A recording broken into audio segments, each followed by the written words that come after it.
Hello प्यारे बच्चों, देखिए आज पढ़ेंगे 12th क्लास की फिजिक्स और फिजिक्स का चैप्टर नंबर 6 जिसका नाम है वैद्युत चुम्बकीय प्रेरण, दैट इज इलेक्ट्रोमैग्नेटिक इंडक्शन।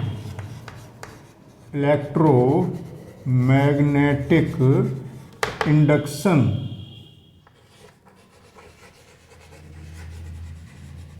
तो इस चैप्टर का आज बच्चों लेक्चर नंबर 5 चलेगा आज।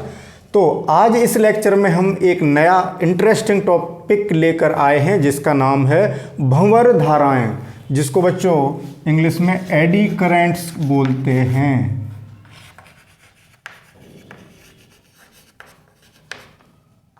Eddy currents. तो बच्चों इस टॉपिक की शुरुआत करने से पहले हम अब तक जो पढ़ चुके हैं उसको थोड़ा सा रिवाइज कर लेते हैं, क्योंकि यहाँ उस तथ्य की, उस फिनोमेना की ज़रूरत पड़ेगी।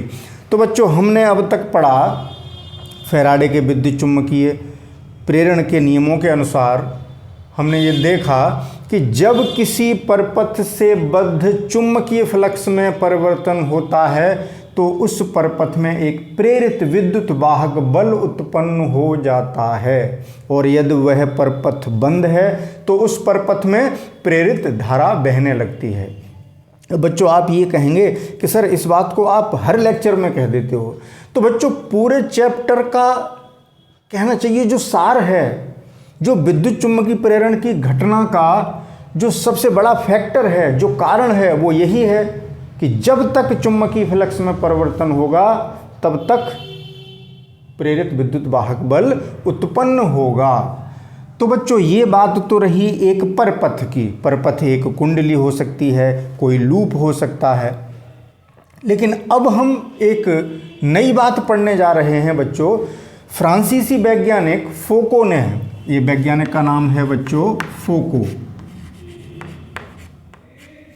अब बच्चों जो फॉरेन कंट्रीज़ के वैज्ञानिक होते हैं उनके नाम का प्रोनाउंसिएशन हम अपने हिसाब से कर लेते हैं। अब वो लोग कैसे करते हों, स्पेलिंग से प्रोनाउंसिएशन करेंगे।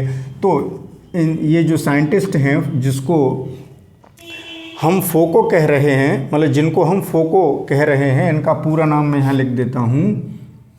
जीन, बच्चों ये क्या हो गया, जीन बर्नार्ड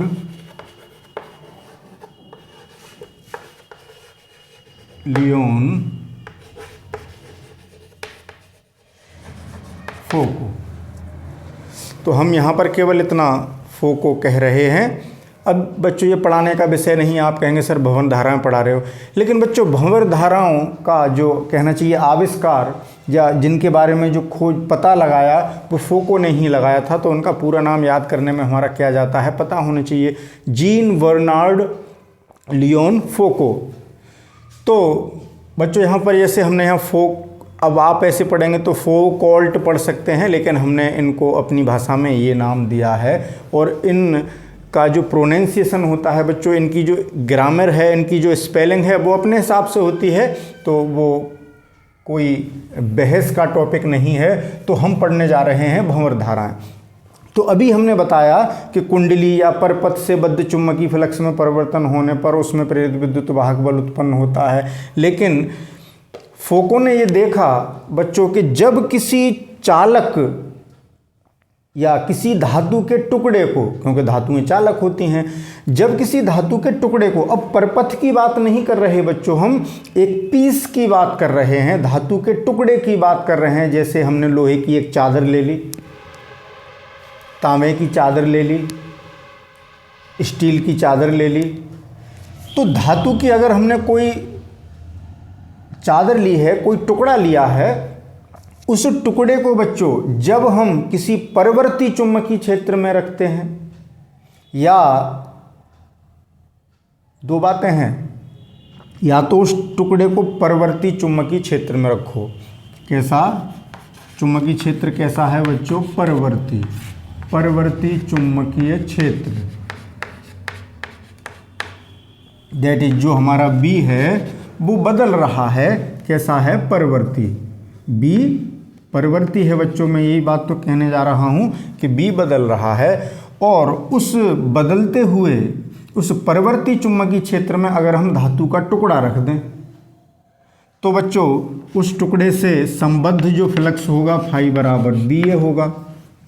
अब B लगातार बदल रहा है और टुकड़ा वहीं स्थिर है, तो फाई बदलेगा, यानी फ्लक्स में, यानी चुंबकीय फ्लक्स में परिवर्तन हो रहा है। या दूसरा तरीका हम ये कर सकते हैं कि क्षेत्र हमारा यूनिफॉर्म हो, अपरिवर्ती हो, एक समान चुंबकीय क्षेत्र हो,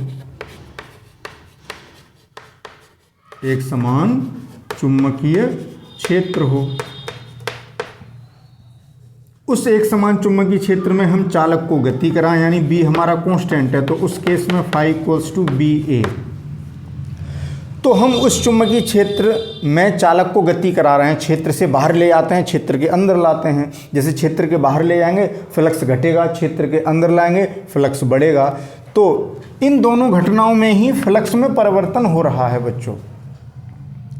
तो फोको ने देखा कि यदि हम किसी धातु के टुकड़े को एक परिवर्ती चुंबकीय क्षेत्र में रख दें या किसी चुंबकीय क्षेत्र में गति कराएं, तो उस धातु के टुकड़े में, उस धातु या उस चालक टुकड़े में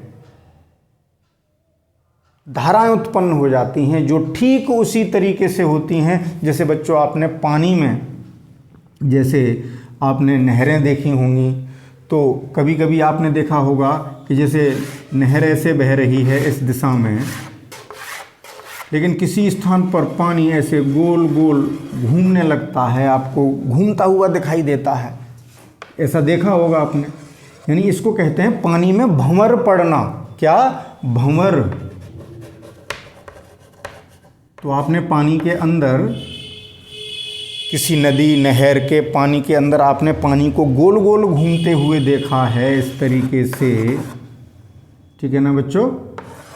बात समझ रहे हैं? तो इनको भंवर कहते हैं। ठीक इसी तरीके की प्रेरित धाराएं उस धातु के टुकड़े में उत्पन्न हो जाती हैं, तो उनकी जो शेप है बच्चों वो ठीक उसी तरीके से होती है, उनका जो कहना चाहिए रोटेशन है, जो उनकी आकृति बन रही है वो पानी में पड़ने वाली भंवर धाराओं जैसी ही होती है। इसलिए उन धाराओं को हमने भंवर धारा कहा है। जैसे कहने का अर्थ ये है कि जैसे ये धातु का टुकड़ा है, अभी थोड़ी देर बाद एक्सप्लेन करेंगे। तो कुल मिला के हमने क्या कहा उस बात को समझ लें।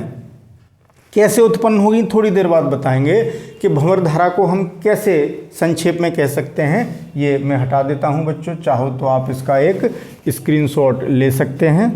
मैं इसको हटा देता हूँ। कहने का अर्थ ये है कि जब कोई धातु का टुकड़ा, ध्यान से सुनना बच्चों, जब कोई धातु का टुकड़ा किसी परिवर्ती चुंबकीय क्षेत्र में रखा जाता है या किसी एक समान चुंबकीय क्षेत्र में इस प्रकार उसको गति कराई जाती है कि उससे बद्ध चुंबकीय फ्लक्स में परिवर्तन होता है। विधि चाहे कोई भी हो, चुंबकीय फ्लक्स में परिवर्तन होना चाहिए बच्चों। तो चुंबकीय फ्लक्स में परिवर्तन होने से उस धातु के टुकड़े के अंदर प्रेरित धाराएं उत्पन्न हो जाती हैं, जिनकी आकृति कैसी होती है बच्चों? जैसे पानी में भंवर धाराएं पड़ती हैं, पानी में भंवर पड़ती हैं। इसीलिए उन धाराओं को हमने क्या कहा है बच्चों?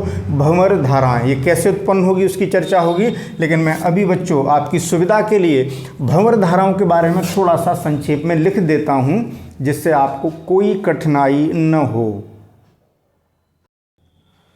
तो बच्चों भंवर धाराओं के बारे में मैंने 2 लाइनें लिख दी हैं, वो समझ लें। जो कुछ मैंने अभी बताया उसको बहुत संक्षेप में कह दिया है कि जब किसी धातु के टुकड़े, यानी वो धातु का टुकड़ा चालक होगा, से बद्ध चुंबकीय फ्लक्स में परिवर्तन किया जाता है। अब वो कैसे ही करें परिवर्तन, या तो गति करा के करें या क्षेत्र को परिवर्तित करके करें, तो उस चालक में चक्करदार, यानी गोल गोल घूमती हुई, चक्कर लगाती हुई चक्करदार प्रेरित धाराएं उत्पन्न हो जाती हैं, जिन्हें भंवर धाराएं कहते हैं। हाँ बच्चों, अभी मैंने बताया था कि इन धाराओं का पता किसने लगाया था? फोको ने। तो उनके नाम पर इन धाराओं को फोको धारा भी कहते हैं। वो लाइन भी बढ़ा लेते हैं।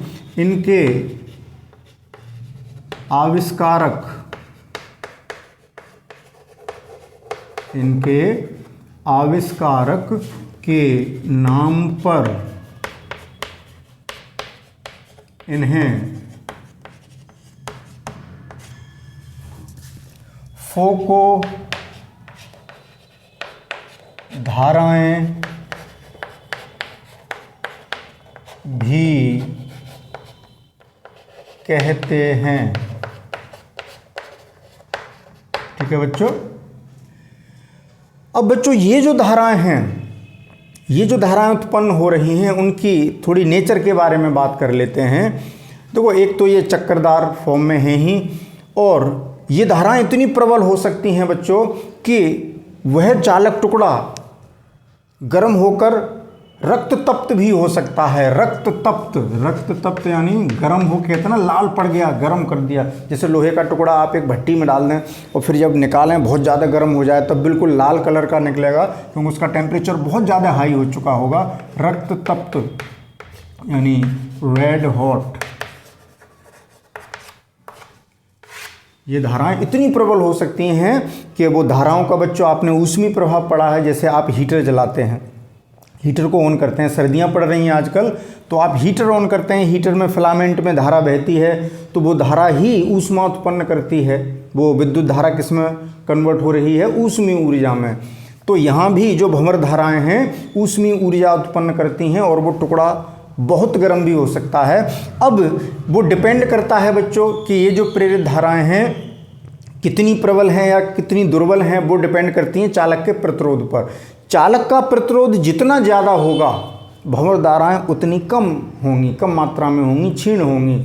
और चालक का प्रतिरोध कम है तो जो भंवर धाराएं हैं वो प्रबल होंगी। बात समझ रहे हैं? आपको पता ही है धारा जो है प्रतिरोध के वैसे भी व्युत्क्रमानुपाती होती है, तो ये प्रेरित धारा, ये जो भंवर धारा है वो भी रेसिस्टेंस पर इस तरीके से निर्भर करेगी जैसे मैंने अभी बताया।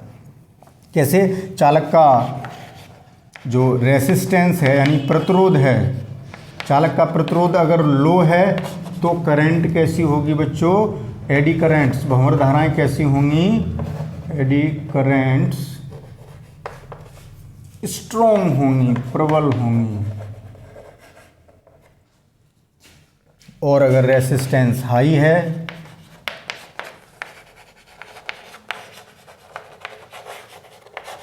तो एडी करंट्स लो होंगी या वीक होंगी। लो कह लो, वीक कह लो। ठीक है बच्चों, वो संक्षेप में मैंने लिख दिया। तो ये उसके रेसिस्टेंस पर डिपेंड करेगा, उस चालक के उस टुकड़े के रेसिस्टेंस, प्रतिरोध पर डिपेंड करेगा कि उनकी प्रबलता कितनी होगी। तो बच्चों ये उत्पन्न कैसे होती हैं? एक बात और, ये भंवर धाराएं भी प्रेरित धाराएं हैं। तो जैसे आपने पीछे पढ़ा था प्रेरित धारा के बारे में, तो भंवर धारा भी उसी नियम का पालन करती है।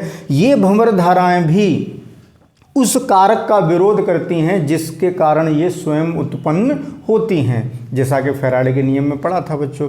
तो इन बातों को बच्चों सुन के आप लिख लेंगे, समझ भी लेंगे, नोट्स तो किताब से भी बना लेंगे, लेकिन थोड़ी बहुत जानकारी मैंने यहाँ संक्षेप में लिखी है। अब आगे चलते हैं कि ये भंवर धारा उत्पन्न कैसे होती है, उसको एक्सप्लेन कर लेते हैं बच्चों। हाँ तो बच्चों, अब ये भंवर धाराएँ कैसे उत्पन्न होती हैं उस तथ्य को और समझ लेते हैं। जैसे देखें बच्चों, हमने यहाँ एक समान चुंबकीय क्षेत्र लगा रखा है, जैसे ये इस पर, सॉरी बच्चों एक सेकंड,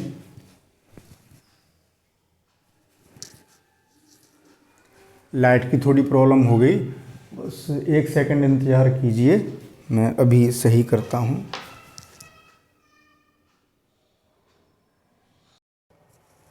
हाँ तो बच्चों अभी लाइट की प्रॉब्लम तो सॉल्व नहीं हो रही, चलो ऐसे ही पढ़िए, कोई दिक्कत नहीं है। तो बच्चों हम ये कह रहे थे, जैसे हमने यहाँ पर एक चुंबकीय क्षेत्र स्थापित किया हुआ है जो कि इस ग्रीन बोर्ड के तल के लंबवत अंदर की ओर है, यानी क्षेत्र रेखाएं इधर से बोर्ड की तरफ को प्रवेश करती हुई हैं। तो ये देखिए बना लेते हैं एक समान चुंबकीय क्षेत्र। चलो इतने से ही समझ लो। तो बच्चों अगर इस चुंबकीय क्षेत्र में हम एक धातु के किसी टुकड़े को, यानी एक समतल चादर ले लें धातु की, किसी चालक की एक चादर ले लें, एक सीट, यहाँ कोई एक वायर नहीं बना रहा हूँ, परपथ नहीं बना रहा हूँ बच्चों, ये क्या है,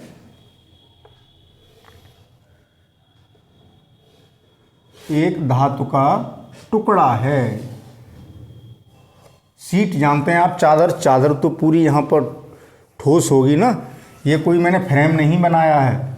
एक तो परपथ होता है कि ये एक तार है, ऐसे करके, ये तार नहीं है, ये पूरा क्या है बच्चों, ये सॉलिड पीस है। तो ऐसे समझ सकते हैं, ये सॉलिड पीस है, इसको समझने के लिए हम ऐसे बना देते हैं। अब आपको ये नहीं लगेगा कि ये, तो देखें बच्चों, चलो एक मैं और बना लेता हूँ। अगर ये टुकड़ा यहाँ होता, अब हम कर क्या रहे हैं, इस एक समान चुंबकीय क्षेत्र में, ये जो चुंबकीय क्षेत्र है इसकी जो तीव्रता है B है, इस धातु के टुकड़े को बच्चों हम बाहर की ओर खींच रहे हैं, इधर चलाने की कोशिश कर रहे हैं, उधर खींच रहे हैं। तो क्या होगा बच्चों, जैसे ये टुकड़ा यहाँ स्थिर होता तो जितनी क्षेत्र रेखाएं निकल रही होती उतनी निकलती रहती। जैसे अभी यहाँ होता, जैसे यहाँ रखा होता यही टुकड़ा, थोड़ी देर के लिए हल्का सा चित्र बना देता हूँ, यहाँ स्थिर रख दिया जाए और क्षेत्र भी स्थिर है, तो फ्लक्स में कोई परिवर्तन ही नहीं हो रहा। फ्लक्स में नो चेंजिंग, कोई परिवर्तन नहीं। जब फ्लक्स में परिवर्तन नहीं तो प्रेरित विद्युत वाहक बल नहीं, कोई प्रेरित धारा उत्पन्न नहीं होगी, कोई भंवर धारा उत्पन्न नहीं होगी। भंवर धारा के उत्पन्न होने के लिए भी बच्चों फ्लक्स में परिवर्तन होना बहुत ज़रूरी है। तो अब क्या हुआ, ये टुकड़ा यहाँ रखा था, अब हम उसको उधर खींच के बाहर ले जा रहे हैं बच्चों। तो देखें, जैसे पहले 1 2 3 4 5 6, उदाहरण के तौर पे बता रहा हूँ, जैसे यहाँ बल रेखाएं जो निकल रही थी उससे जो पास आउट हो रही थी, प्रवेश हो रही हैं, जो रेखाएं उससे गुजर रही थी वो ज़्यादा हैं, और जैसे जैसे हम बाहर ले जाते जाएंगे, उस चादर को बाहर खींचते ले जाएंगे, तो क्षेत्र रेखाओं की संख्या में कमी आती जाएगी। इसका अर्थ क्या हुआ कि चुंबकीय फ्लक्स में कमी आती जाएगी, क्योंकि क्षेत्र रेखाओं की संख्या में गिरावट आ रही है, यानी फ्लक्स घट रहा है बच्चों। तो इसमें फ्लक्स में परिवर्तन हुआ, तो इस चादर में, संपूर्ण चादर में, ऐसा नहीं कि एक धारा, एक लूप बनता है, बहुत सारे लूप, बहुत सारी प्रेरित धाराएं उत्पन्न हो जाती हैं। मैं एक लूप बना के दिखाता हूं बच्चों। ये हमने क्या लिया है,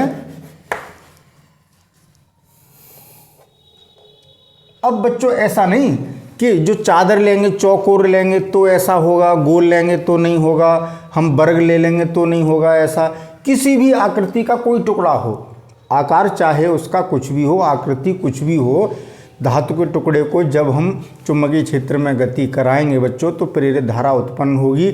आकार और आकृति पर मत जाइए।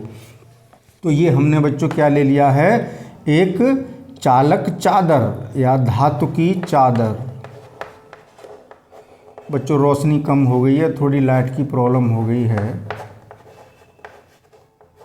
मेन पावर सप्लाई कट हो चुकी है, इन्वर्टर वाली लाइट जल रही है तो रोशनी कम है, लेकिन आपको उम्मीद है कि दिख रहा होगा। एक बार मैं स्क्रीन पर देख लूं।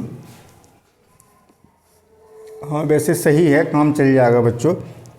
ये धातु की चादर है बच्चों, किसी भी आकार की हो सकती है। तो हम एक लूप बना के दिखा देते हैं जो भंवर धारा उत्पन्न होगी, चक्करदार उत्पन्न होगी। जैसे ये एक भंवर धारा उत्पन्न होगी, ये मतलब एक लूप बनाया है उस करंट का। अब वो किस डायरेक्शन में फ्लो हो रही होगी बच्चों, उस जो लूप है वो ऐसे बह रही होगी या ऐसे बह रही होगी, इस बात को समझना भी बहुत ज़रूरी है। तो मैंने बच्चों अभी बताया था कि भंवर धारा भी उस कारण का विरोध करती है जिससे वह स्वयं उत्पन्न होती है। तो यहाँ बच्चों एक तरीके से देखा जाए तो चुंबकीय फ्लक्स घट रहा है, क्षेत्र रेखाएं जो इस सीट से गुजर रही थी उनकी संख्या में कमी आ रही है। तो यहाँ जो धारा उत्पन्न होगी वो इस प्रकार उत्पन्न होगी बच्चों कि वो इस फैक्टर का विरोध करे, इस कारण का विरोध करे कि क्षेत्र रेखाओं की संख्या में कमी आ रही है। तो विरोध कब होगा, वो बढ़ाने की कोशिश करेगी।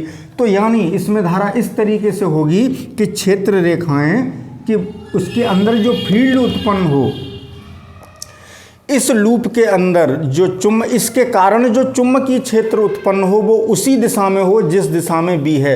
यानी जब ये देखो बच्चों, प्रेरित धारा बनी, अभी मैं ऐसे कर रहा हूँ, अभी मुझे ऐसे नहीं करना चाहिए, अभी मैंने समझाया ही नहीं है कि धारा ऐसे बनेगी या ऐसे बनेगी। ये जो धारा लूप है, आपको पता है धारा लूप एक चुम्बक की तरह व्यवहार करता है, तो चुम्बकीय क्षेत्र उत्पन्न करता है, तो उसकी भी चुम्बकीय क्षेत्र रेखाएं होंगी। तो धारा इस तरीके से होगी कि वो इसी दिशा में होगी। इस दिशा में होने से क्या होगा कि जो क्षेत्र में कमी हो रही थी वो उसकी भरपाई करने की कोशिश करेगा कि क्षेत्र बढ़ जाए, क्योंकि क्षेत्र रेखाएं घट रही हैं, वो क्षेत्र रेखाओं की संख्या में वृद्धि हो जाए, तभी तो विरोध होगा। तो बच्चों क्षेत्र रेखाएं अभी हमने कैसे ली हैं, अंदर की ओर।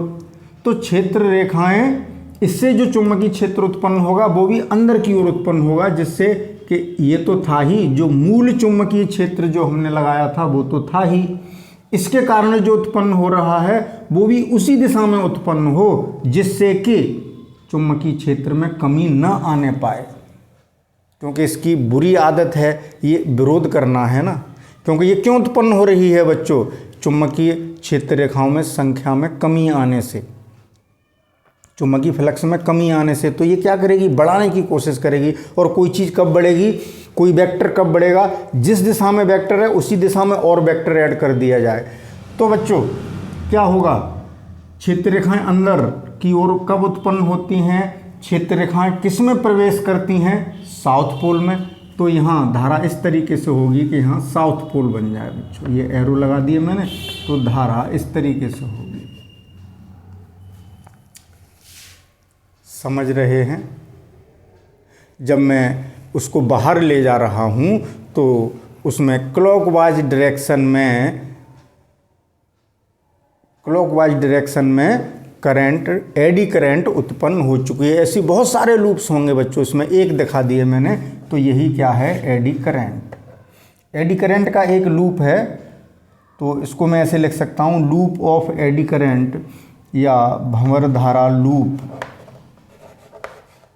भंवर धारा का एक लूप दिखाया है मैंने। तो ये चक्करदार है बच्चों। तो कॉन्सेप्ट समझ में आया होगा बच्चों आपके। चलो थोड़ा और प्रयास करते हैं। तो बच्चों अब इसकी विपरीत स्थिति देखते हैं। आपने इसका स्क्रीनशॉट ले लिया होगा।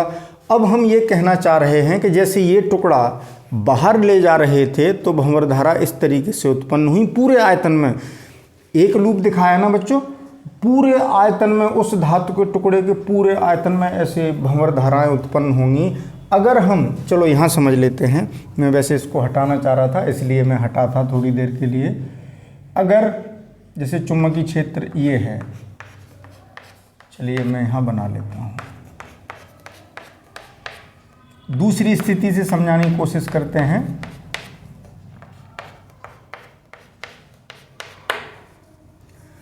तो अब मान लीजिए टुकड़ा बाहर है, ये जो धातु का टुकड़ा है ये बाहर है। अब मैं इसको अंदर लाने की कोशिश कर रहा हूँ, क्षेत्र के, इसको अंदर ला रहा हूँ। तो बच्चों जब ये बाहर रहा होगा तो चुंबकीय फ्लक्स बहुत कम था, बिल्कुल बाहर था तो शून्य था। जैसे जैसे इसके अंदर प्रवेश कराने लगे क्षेत्र के अंदर, क्षेत्र रेखाएं उससे गुजरने लगी, यानी चुंबकीय फ्लक्स में वृद्धि होने लगी। तो अब ये टुकड़ा, इस टुकड़े के अंदर भंवर धाराएं जो उत्पन्न होंगी बच्चों, वो इस दिशा में इस प्रकार के लूप बनाएंगी कि जिससे वो फ्लक्स को घटाने की कोशिश करेंगी। तो अब जो चुंबकीय क्षेत्र उत्पन्न होगा, यानी उसमें जो करंट की डायरेक्शन होगी, भंवर धारा के बहने की जो दिशा होगी, वो इस तरीके से होगी बच्चों कि वो इस क्षेत्र के विपरीत दिशा में हो, यानी फ्लक्स रेखाओं में जो चुंबकीय क्षेत्र रेखाएं उनमें कमी करने की कोशिश करे, नेट क्षेत्र रेखाओं की संख्या को घटाने की कोशिश करे, यानी या ये कह सकते हैं कि नेट क्षेत्र को कम करने की कोशिश करे। तो बच्चों अंदर ले जा रहे हैं क्षेत्र के, तो फ्लक्स में वृद्धि हो रही है, तो घटाने की कोशिश करेगी, तो जो भंवर धारा उत्पन्न होगी वो इस दिशा में होगी कि उसका चुंबकीय क्षेत्र इसके विपरीत हो। ये चुंबकीय क्षेत्र बच्चों अंदर की ओर है, प्रवेश करता हुआ इस टुकड़े के अंदर। तो उसमें कमी कब आएगी? जब इसमें प्रेरित धारा जो उत्पन्न हुई, जो भंवर धारा बनी कि इसमें ऐसा फील्ड बने जिसकी दिशा इसके विपरीत हो, तभी तो घटेगा। तो विपरीत कब होगा? यानी ये क्षेत्र रेखाएं अंदर की ओर हैं, तो इसमें ऐसा बने कि क्षेत्र रेखाएं बाहर की ओर आएँ। और बच्चों आपको पता है क्षेत्र रेखाएं किससे निकलती हैं बाहर की ओर? कहाँ से आती हैं? नॉर्थ पोल से। जैसे आप मैग्नेट पढ़ते हैं नॉर्थ एंड साउथ, तो बल रेखा नॉर्थ से निकलकर साउथ में ही तो जाती है, नॉर्थ से बाहर निकलती हुई होती है बच्चों ऐसे, और साउथ में प्रवेश करती है इस तरीके से। समझ रहे हैं? तो यहाँ डायरेक्शन पहले वाले की अपोजिट हो जाएगी, ऐसे यूं। तो अब हो गई बच्चों एंटी क्लॉकवाइज।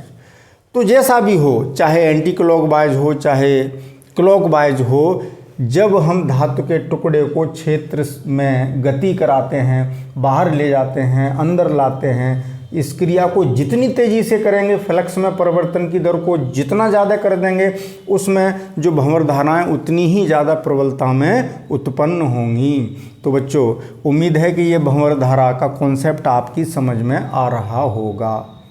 तो बच्चों चाहो तो समझने के लिए इसका एक स्क्रीनशॉट ले लें, फिर हम आगे बढ़ें। फिर आगे हम ये बताएंगे बच्चों कि इससे कुछ हानि है या लाभ है। हाँ तो बच्चों अब हम इस बात की चर्चा करेंगे कि जिन भंवर धाराओं की खोज वैज्ञानिक फोको ने की थी, क्या वो हमारे लिए हानिकारक हैं या उपयोगी भी हैं, हम उनका कुछ उपयोग भी कर सकते हैं। तो बच्चों ये डिपेंड करता है परिस्थिति पर।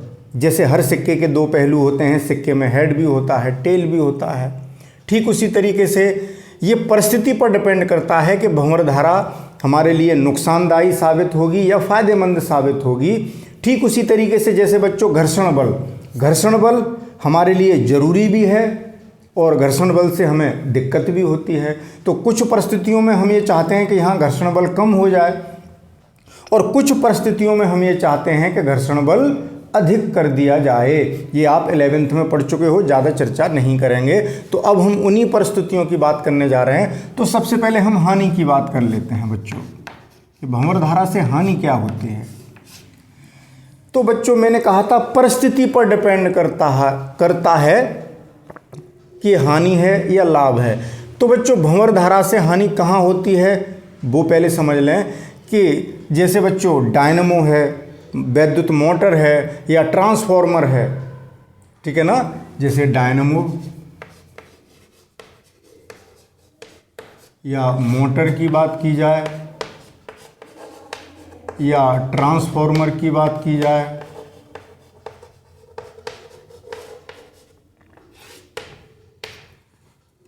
इनमें बच्चों कुंडली का प्रयोग होता है और कुंडली क्रोड पर लिपटी हुई होती है, चाहे डायनमो हो या मोटर हो या ट्रांसफॉर्मर हो।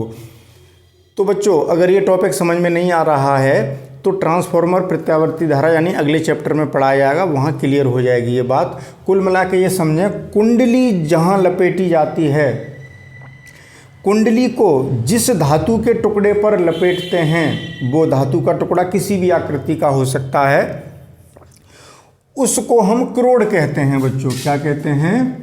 क्रोड। कुंडली जिस पर लपेटी जाएगी तो वो क्या कहलाता है? क्रोड, और इंग्लिश में कहते हैं इसको कोर। तो बच्चों इन उपकरणों में जैसे डायनमो है, मोटर है, ट्रांसफॉर्मर है, इनमें जो कुंडली है और वो जिस क्रोड पर लिपटी है वो चुंबकीय क्षेत्र में गति करती है बच्चों। चुंबकीय क्षेत्र में गति हो रही है तो फ्लक्स में परिवर्तन हो रहा है। तो उस क्रोड के अंदर, क्रोड किसकी बनी है? धातु की। तो उस क्रोड के अंदर भी भंवर धाराएं उत्पन्न हो जाती हैं और उन भंवर धाराओं के उत्पन्न होने से ऊष्मीय ऊर्जा उत्पन्न होती है। तो वैद्युत ऊर्जा ऊष्मीय ऊर्जा के रूप में, वैद्युत ऊर्जा ऊष्मीय ऊर्जा के रूप में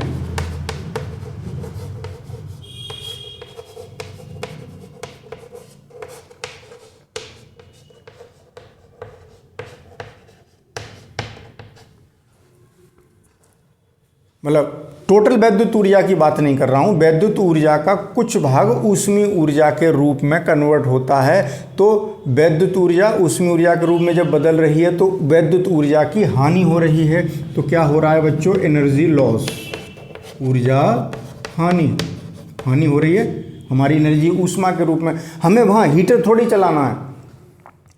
अब हीटर में तो बच्चों तुम कहोगे कि सर हीटर जब हम चलाते हैं तो हम विद्युत धारा देते हैं और वो ऊष्मीय ऊर्जा में बदलती है। तो मैंने अभी कहा था बच्चों, परिस्थिति पर डिपेंड करता है। हीटर में तो हम चाह रहे हैं कि वैद्युत ऊर्जा ऊष्मीय ऊर्जा के रूप में कन्वर्ट हो।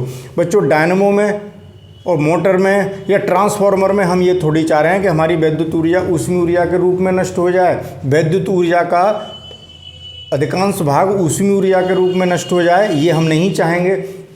हम डायनेमो से क्या करेंगे बच्चों, यांत्रिक ऊर्जा को वैद्युत ऊर्जा में बदलना चाहेंगे। तो जितनी वैद्युत ऊर्जा हमें चाहिए होगी उतनी नहीं मिलेगी। उस वैद्युत ऊर्जा का कुछ हिस्सा उस क्रोड में ऊष्मीय भंवर धाराओं के उत्पन्न होने से ऊष्मीय ऊर्जा के रूप में ही नष्ट हो जाएगा। तो वहाँ हमें बच्चों टेम्परेचर थोड़ी लेना है, हमें वहाँ ऊष्मा उत्पन्न नहीं करनी है, हमें तो वैद्युत ऊर्जा चाहिए। आपको पता है बच्चों डायनेमो क्या करता है, यांत्रिक ऊर्जा को, डायनेमो की मोटर को घुमाया जाता है, उससे वैद्युत ऊर्जा उत्पन्न होती है। तो हमें वैद्युत ऊर्जा चाहिए। अब वहाँ जो वैद्युत ऊर्जा बनी, वहाँ प्रेरित धाराएं बनी, तो प्रेरित धाराओं से वैद्युत ऊर्जा का कुछ भाग या अधिकांश भाग किस में कन्वर्ट हो गया बच्चों, ऊष्मीय ऊर्जा में। तो वो हमारे किसी काम का नहीं रहा। हमें चाहिए था वैद्युत ऊर्जा, हमें ऊष्मीय ऊर्जा नहीं चाहिए थी। ऐसे ही बच्चों मोटर में चुंबकीय क्षेत्र में एक कुंडली को घुमाया जाता है। तो वहाँ जब विद्युत धारा प्रवाहित की जाती है तो उसमें चुंबकीय क्षेत्र उत्पन्न होने से वहाँ कुंडली पर बल युग्म लगता है, जिससे वो जो आर्मेचर है वो घूमने लगता है बच्चों। तो मोटर में भी तो उसी प्रकार की मोशन हो रही है, इसमें भी क्रोड है।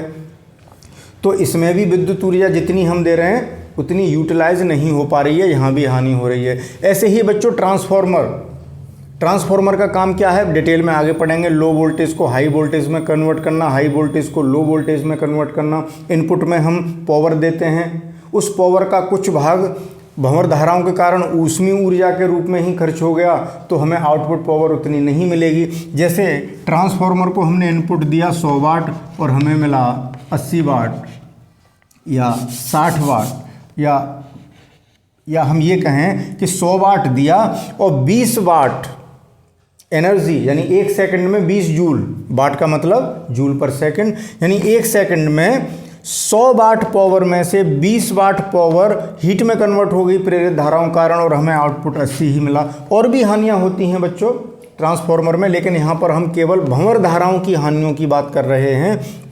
तो बच्चों जो हमने इनपुट दिया था उतना आउटपुट नहीं मिला, एनर्जी लॉस हुआ।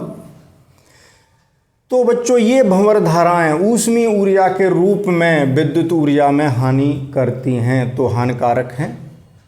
तो ट्रांसफार्मर की क्रोड, और बच्चों ये क्रोड जो होती है एक नरम लोहे की बनाई जाती है, ये हम पीछे बता चुके हैं। क्योंकि पीछे हमने बच्चों पिछले चैप्टर में हमने ये पढ़ाया था शैथिल्य वक्र के आधार पर, शैथिल्य लूप के आधार पर, कि परमानेंट मैग्नेट स्टील के बनाए जाते हैं और जो वैद्युत चुम्बक हैं वो नरम लोहे के बनाए जाते हैं। तो ये हम डिटेल चर्चा पीछे कर चुके हैं। तो ये लोहे के जो क्रोड हैं जिन पर कुंडलियां लिपटी हैं, उनके अंदर प्रेरित धाराओं के उत्पन्न होने से ऊर्जा की हानि हो रही है बच्चों। तो यहाँ हमने ये सीखा कि भंवर धारा इन परिस्थितियों में जहाँ पर क्रोड किसी चुंबकीय क्षेत्र में गति कर रही होगी, वो क्रोड चाहे किसी की भी हो, वहाँ ऊर्जा की हानि होती है। तो बच्चों अब बात ये आती है, आप ये कहेंगे कि सर अगर ऊर्जा की हानि हो रही है तो क्या इससे बचा जा सकता है? तो बच्चों इसको बिल्कुल समाप्त तो नहीं कर सकते कि हम इस ऊर्जा की हानि को बिल्कुल रोक दें, लेकिन हाँ इसको कम से कम कर सकते हैं। तो अब चर्चा करेंगे बच्चों कि ये जो ऊर्जा में हानि हो रही है उसको दूर कैसे करें। तो बच्चों आगे पढ़ोगे आप, ट्रांसफार्मर में जो क्रोड होती है बच्चों, क्रोड जैसे मैं उदाहरण के लिए बता रहा हूँ, ध्यान से समझना बच्चों। ट्रांसफार्मर अभी आपने पढ़ा नहीं है लेकिन आप समझ जाएंगे।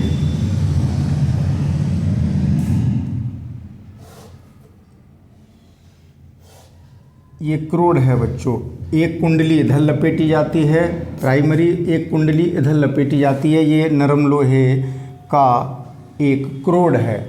तो बच्चों अगर इस क्रोड को हम एक नरम लोहे के ठोस पीस से ऐसे ही बना दें, आप समझना, अभी समझ में आ जाएगी। अब हम बच्चों क्या पढ़ रहे हैं कि उस ऊर्जा हानि को कैसे कम करें। तो देखें बच्चों, ये एक सिंगल पीस है आयरन का, हम पूरा लोहे के टुकड़े का ये हमने क्या बना दिया है बच्चों, क्रोड है। ये क्या है, क्रोड। मैं लिख देता हूं कोर। तो बच्चों इसमें क्या होगा कि इस क्रोड के संपूर्ण आयतन में प्रेरित धाराएं उत्पन्न हो जाएंगी जो कि इतनी प्रबल होंगी कि ऊर्जा की हानि बहुत ज़्यादा होगी, यानी बहुत ज़्यादा ऊष्मीय ऊर्जा उत्पन्न होगी। तो उसको कम करने के लिए बच्चों क्रोड को हम एक सिंगल पीस में न बनाकर, एक ठोस लोहे का न बनाकर, ऐसे ही बच्चों जैसे देखें एक ये, जैसे इसको मैं छोटा सा बना दे रहा हूँ बच्चों, जगह कम है। जैसे एक पत्ती ली हमने, ये क्या ले रहे हैं बच्चों, पत्ती, स्ट्रिप, लोहे की एक पत्ती है, ऐसी बहुत सारी पत्तियाँ ले ली। एक पत्ती ये है, सब बराबर आकार की हैं बच्चों, यहाँ छोटी बड़ी बन नहीं है क्योंकि वीडियो लेंदी हो रहा है बच्चों, इसलिए मैं जल्दी कर रहा हूँ कि आज के लेक्चर में ही पूरी बात समाप्त हो जाए। चलो ऐसे ही बन जाने दो, आप समझना, ये सब सेम साइज की हैं। तो बच्चों इन पत्तियों को इंसुलेट कर दिया, यानी जैसे पॉलिश कर दी इन सब पर, जिससे इंसुलेशन हो जाए, वैद्युत रोधन हो जाए।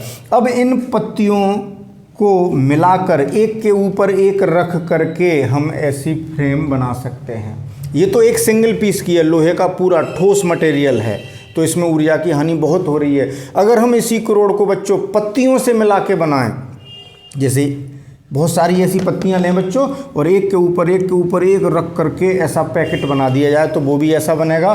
तो जैसे जब बहुत सारी पत्तियों से बनाएंगे, जैसे एक पत्ती है तो फिगर कुछ इस तरीके से होगा बच्चों, आपकी समझ में अभी आ जाएगा। अभी तो मैंने ठोस बनाया था और अब मैंने इसको बहुत सारी पत्तियों से मिला के बनाया है, एक के ऊपर एक पत्ती लगी हुई है। तो क्रोड को बच्चों ऐसा बनाते हैं, एक सिंगल पीस में न बनाकर बहुत सारी पत्तियों से मिला के बनाते हैं। बात समझ रहे हैं? तो इससे क्या होगा बच्चों, उसकी भी चर्चा करेंगे। थोड़ी देर सब्र रखिए, ये क्रोड आपकी समझ में आ रही होगी बच्चों।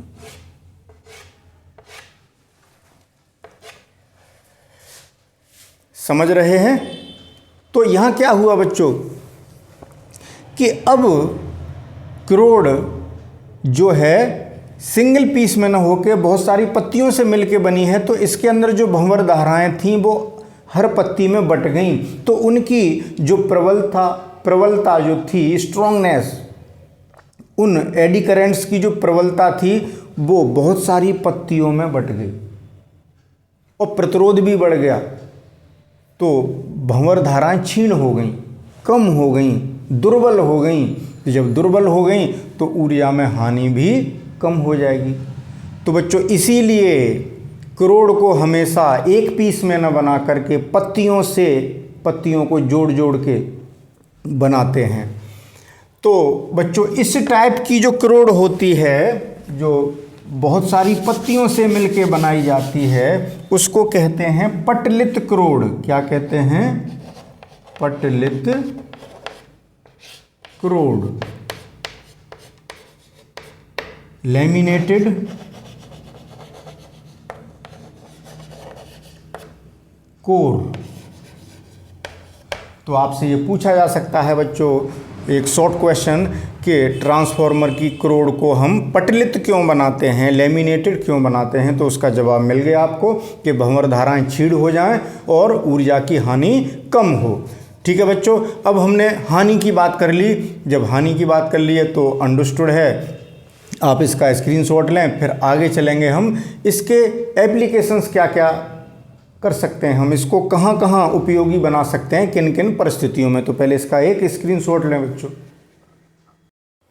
हाँ तो बच्चों, अब बात करेंगे इसकी अच्छी बातों की। अभी हमने हानि पढ़ी, तो अब हम इन भंवर धाराओं का कहाँ कहाँ फ़ायदा उठा सकते हैं, कहाँ कहाँ इसका उपयोग कर सकते हैं। तो अब हम क्या पढ़ने जा रहे हैं, इन भंवर धाराओं के एप्लीकेशंस।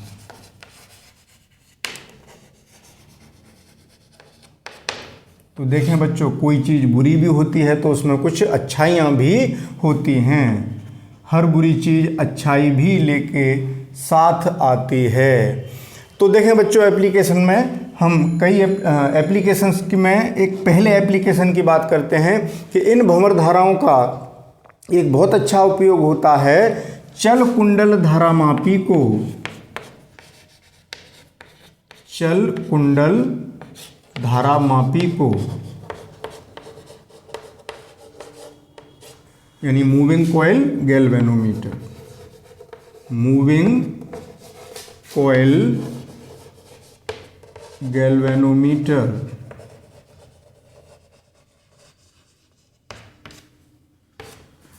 को दोलन रुद्ध यानी डेड बीट कहेंगे इसको, डेड बीट बनाने में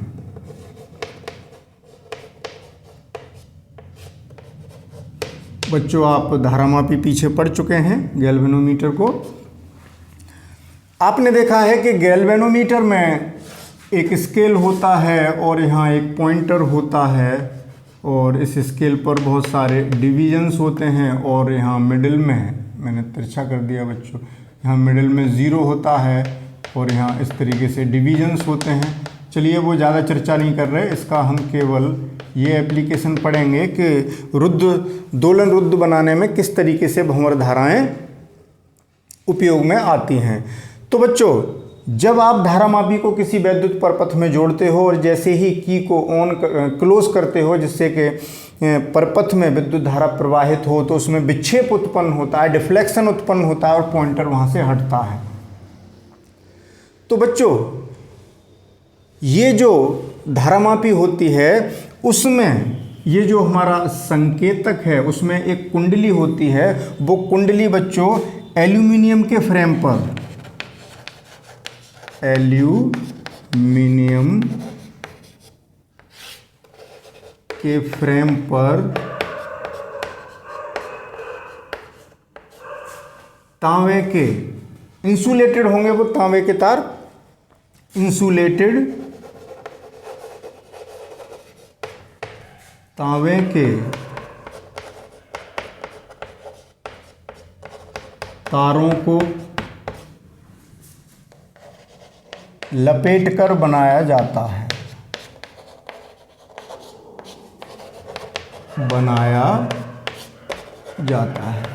यानी एक तरीके से ये करोड़ है।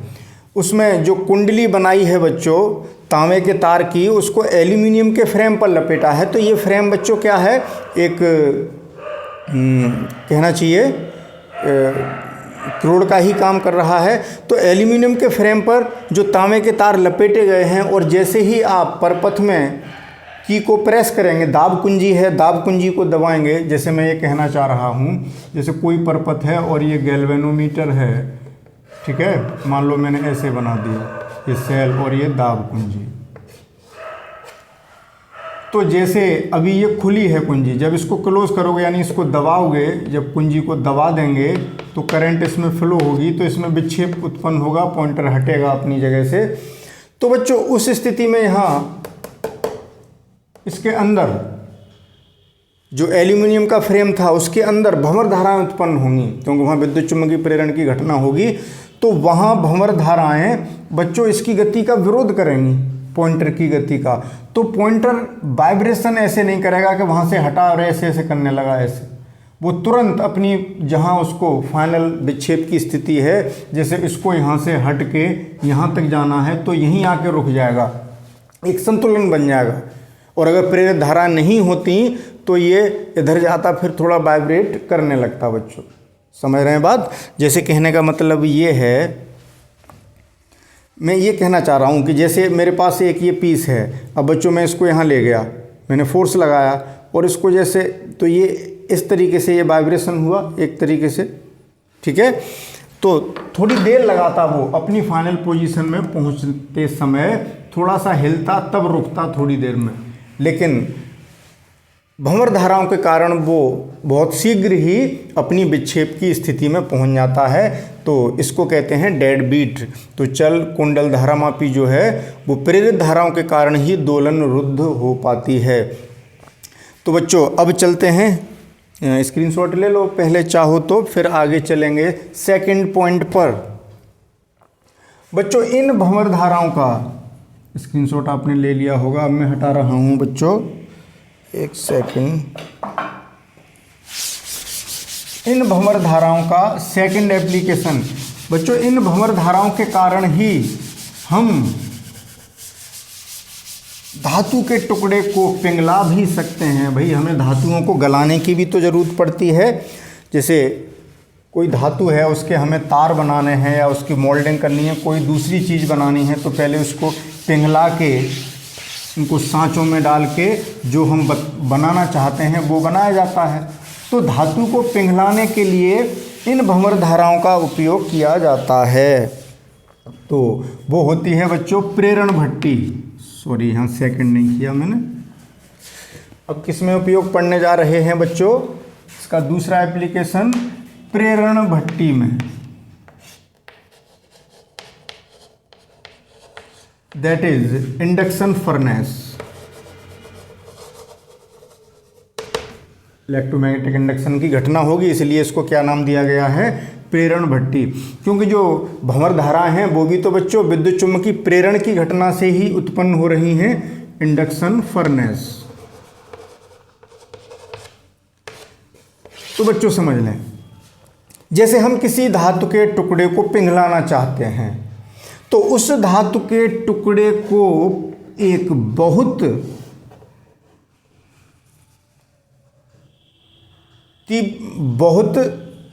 तीव्र तो होगा ही, प्रबल होगा चुंबकीय क्षेत्र, बहुत तेजी से परिवर्ती होने वाले चुंबकीय क्षेत्र में रख दिया जाए। मतलब इसको चला नहीं रहे हैं बच्चों, ये धातु का टुकड़ा है, कोई फ्रेम नहीं बनाया है बच्चों, ठोस धातु का टुकड़ा है।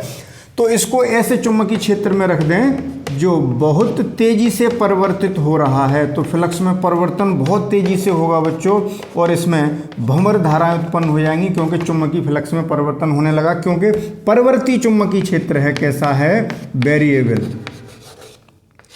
परिवर्ती चुंबकीय क्षेत्र, यानी B जो है वेरिएबल है, बदल रहा है। तो फाई बराबर BA से बच्चों जब B बदल रहा है तो फ्लक्स बदलेगा, तो इसके अंदर भंवर धाराएं उत्पन्न हो जाएंगी। तो जितनी ज़्यादा तेज़ी से ये चुंबकीय क्षेत्र परिवर्तित हो रहा होगा उतनी ही तेज़ी से फ्लक्स परिवर्तित हो रहा होगा, यानी उतनी ही फ्लक्स परिवर्तन की दर बढ़ जाएगी। अर्थात उसमें प्रेरित धाराएं जो उत्पन्न होंगी उनकी प्रबलता बहुत अधिक बढ़ जाएगी, और वहाँ ये वैद्युत ऊर्जा, ये प्रेरित धाराएं इतनी ऊष्मा उत्पन्न करेंगी बच्चों कि इस लोहे के टुकड़े को रक्त तप्त करने के बाद उसको पिघला देंगे।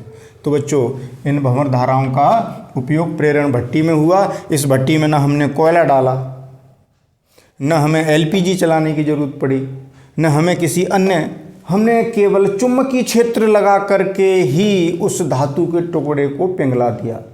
आपको वहाँ ऊष्मा का कोई स्रोत नहीं दिखेगा, ये चुंबकीय क्षेत्र आपको नहीं दिख रहा है, और लेकिन उस भट्टी में परिवर्ती चुंबकीय क्षेत्र लगाया जा रहा है और वो टुकड़ा पिघल गया।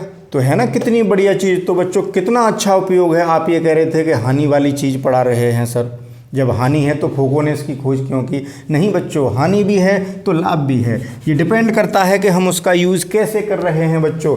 अगर मैं आपसे पूछूं बच्चों, चाकू अच्छी चीज़ बनाई है या गंदी चीज़ बनाई है, तो बच्चों इसका आप क्या जवाब देंगे? आप इसका एक उत्तर नहीं बता सकते। चाकू यानी नाइफ हम ये कहें अच्छा किसी ने बनाया तो अच्छा बनाया या बुरा बनाया, तो बच्चों वो डिपेंड करता है परिस्थिति पर, उसके यूज़ पर।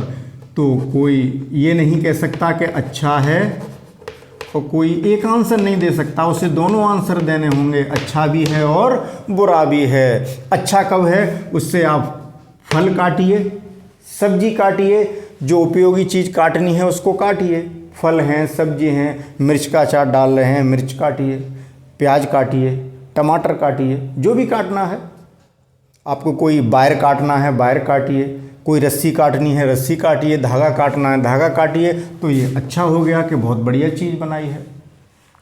किसी पौधे की टहनी काटनी है तो चाकू से उसको काट दीजिए, अच्छी चीज़ है। अब उस चाकू से आप मछली काट रहे हैं, मुर्गा काट रहे हैं, इंसान के पेट में उसको घोंप रहे हैं, तो बच्चों चाकू बहुत बुरी चीज़ हो गई। तो कहने का अर्थ ये है वो डिपेंड करता है हमारे उपयोग पर, हमारी परिस्थिति पर। तो कोई भी चीज़ अच्छी और बुरी नहीं होती, दोनों ही बातें उसमें समाहित होती हैं बच्चों। चलिए खैर हम थोड़ा अलग हट गए फिजिक्स से, लेकिन बच्चों समझाने के पॉइंट ऑफ व्यू से ये बात बताना भी ज़रूरी था। तो आगे इसका एक और एप्लीकेशन पढ़ लेते हैं बच्चों। पहले इसका एक स्क्रीनशॉट लीजिए।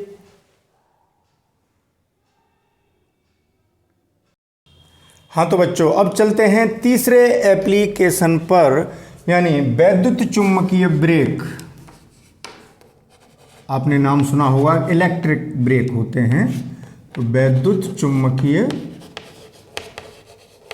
ब्रेक या वैद्युत ब्रेक भी कह सकते हैं। वैद्युत चुम्बकीय ब्रेक, ब्रेक तो आप जानते हैं, आप साइकिल रोकते हैं तो ब्रेक लगाते हैं, that is electromagnetic brake. Electromagnetic brake.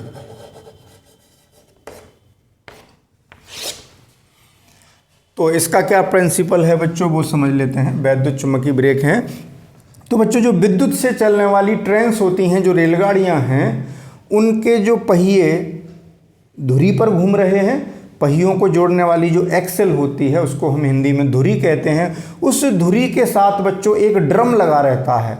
तो जब पहिया घूम रहे हैं, धुरी घूम रही है, धुरी के संपर्क में बच्चों क्या है, उसके टच में क्या है, ड्रम, सिलेंडर एक ड्रम है। तो जब धुरी घूमेगी तो वो ड्रम भी संग संग घूम रहा है। अब बच्चों होता क्या है, जैसे बात को समझना, जैसे मैं फिगर से समझाने की कोशिश करता हूँ। जैसे ये व्हील्स हैं ट्रेन के, दो पहिए और ये धुरी है, इस धुरी के साथ एक जैसे ड्रम लगा दिया मैंने, ये ठीक है। तो ये इसके कांटेक्ट में है, तो जब पहिए घूम रहे हैं, धुरी भी घूम रही है, तो ये भी घूम रहा है संग में।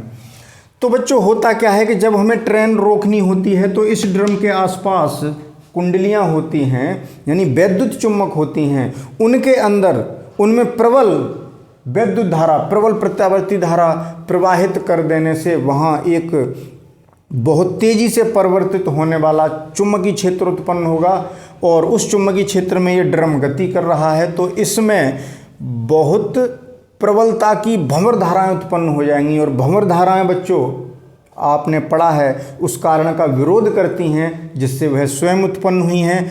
तो अगर ये ड्रम ऐसे घूम रहा था तो उस ड्रम को ये उल्टा घुमाने की कोशिश करती हैं, उसको रोक देती हैं, इतनी प्रबल होती हैं कि उसकी गति का विरोध, मतलब उसके घूमने से उत्पन्न हो रही हैं, तो उसका घूमना बंद कर देती हैं। जब ड्रम घूमना बंद हो गया और ड्रम से जुड़ी है बच्चों एक्सेल, वो एक्सेल उसके टच में है, तो जब वो घूमना बंद हो गया, उस पर इतना फोर्स लग रहा है, इतना टॉर्क लग रहा है कि वो उस धुरी को भी रोक देगा, यानी ट्रेन वहीं के वहीं रुक जाएगी बच्चों। तो जो इलेक्ट्रोमैग्नेटिक ब्रेक होते हैं उसमें भी बच्चों किन का यूज़ होता है, भंवर धाराओं का। ठीक है बच्चों, तो इतने ही एप्लीकेशंस काफ़ी हैं बच्चों। कहना चाहिए कि वीडियो बहुत लेंदी होता जा रहा है। तो आज हमने एक बहुत अच्छा टॉपिक पढ़ा बच्चों, भंवर धाराएं, एडी करेंट्स, जिसको फोको ने सबसे पहले खोजा था। तो बच्चों, उम्मीद है कि टॉपिक आपको बहुत समझ में आया होगा, पसंद आया होगा, इंटरेस्ट भी आया होगा, अच्छा लगा होगा। तो अब मिलते हैं कल बच्चों नए टॉपिक के साथ। आज का वीडियो तो लेक्चर यहीं समाप्त करते हैं। तो बच्चों कल मिलेंगे। अब हम वैद्युत चुम्बकीय प्रेरण की ही घटना का एक रूप है जिसको हमने अलग नाम दे दिया है। जैसे फैराडे के हमने विद्युत चुम्बकीय प्रेरण के प्रयोग भिन्न भिन्न पढ़े थे, उन्हीं में से एक प्रयोग हमने पढ़ा था कि जब किसी कुंडली में, चलो मैं अभी चर्चा नहीं कर रहा बच्चों, फिर टाइम हमारा खर्च हो रहा है, हमारा नहीं आपका भी। तो अब हम ये कह देते हैं सिर्फ इतना कि कल बच्चों हम स्वप्रेरण टॉपिक को लेकर आएंगे, ठीक है। तो वो टॉपिक भी बहुत इम्पोर्टेंट है, तो उससे रिलेटेड जो भी बातें हैं कल ही चर्चा कर लेंगे। Okay, thank you for watching.